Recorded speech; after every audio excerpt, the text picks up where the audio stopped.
welcome. Now the very, very eagle-eyed of you might notice that I'm not in my car, my usual car, the Citroen C5. In fact, I'm not even in my country. Let me show you. I'm in a farm in the Netherlands. Oh, sorry lady, shouldn't show you. Poor lady in a dressing gown.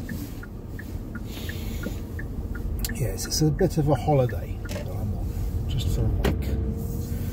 But anyway, this is a car channel, so we can very quickly speak about this Hyundai Kona.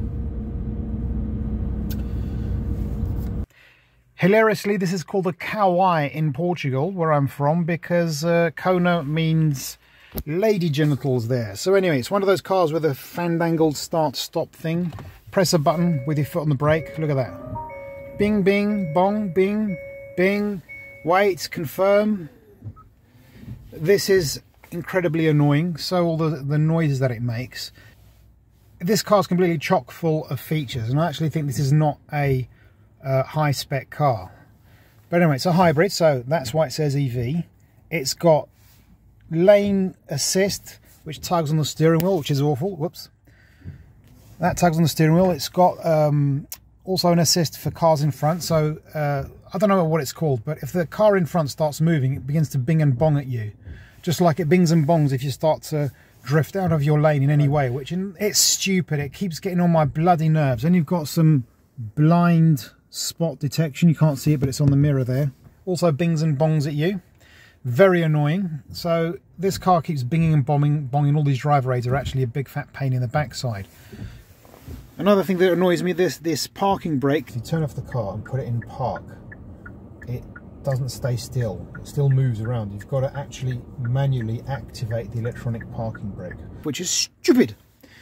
Another thing I'm not really keen on is the gearbox. I'm not very well versed in automatic gearboxes, but this kicks down when you want to go from like 85 kilometers to 100 kilometers an hour. Like you're in cruise control, you're behind a lorry, and you've got it set to 100, but you're behind the lorry and it's radar guided, so it's doing, let's say, 85.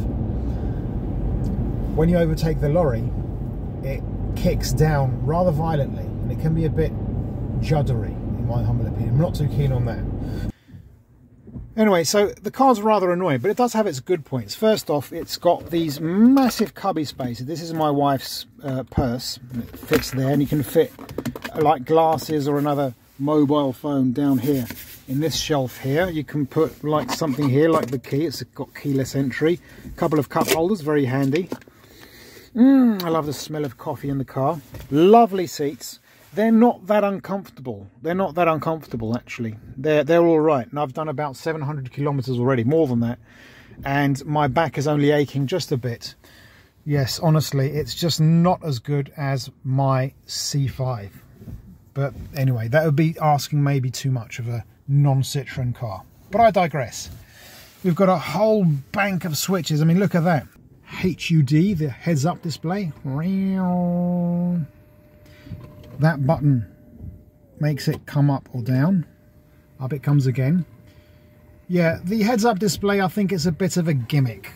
I'm not really sure it's that great, to be very frank. I'm being completely honest. I don't really see the advantage of having it there, because I can still see the binnacle normally. The binnacle also another gimmick. It's these it's whatchamacallit, it's a digital display.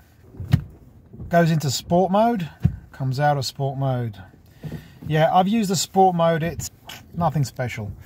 One thing I absolutely hate, to put it into the the high beam position, you have to push forward on that to fix it in place, which is crap. I'm 100% against that, but I've noticed most brands seem to have it these days. You know, all the Volkswagen brands do. Hyundai, Mercedes, Mazda, they all have it, and it sucks. Then you've got the screen here with a bank of shortcuts here. Then you've got these bank of switches down here.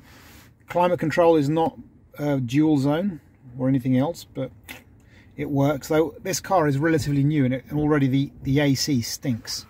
I've had that problem in my car. All you have to do is use it. It's got a touch screen. It's not that bad, actually, to be honest with you. And I have used the sat nav on here. It's been okay, and it's a nice big screen. I have to admit that does come in handy, especially in a country where you don't know your way around, which is the case of the Netherlands. Put it back into drive. Now, there are two big advantages to this car, in my humble opinion, and that is it's extremely efficient. I'm getting 4.1 litres per 100 kilometres in this, and I've done 700 kilometres here in the Netherlands, and that's an amazing average. I also am very fond of the radar guided cruise control. That's really good as well. It does take a lot of the strain of doing long distances. Oops, someone's behind me. Beautiful country this, the Netherlands, and this small part of it especially is called Schellinghout. If I pronounce that correctly. I do apologise to the Dutch if I'm completely murdering your language. So yeah, that's a very, very, very quick overview of the Hyundai Kona. Thank you very much. Subscribe, all that stuff, and I bid you farewell.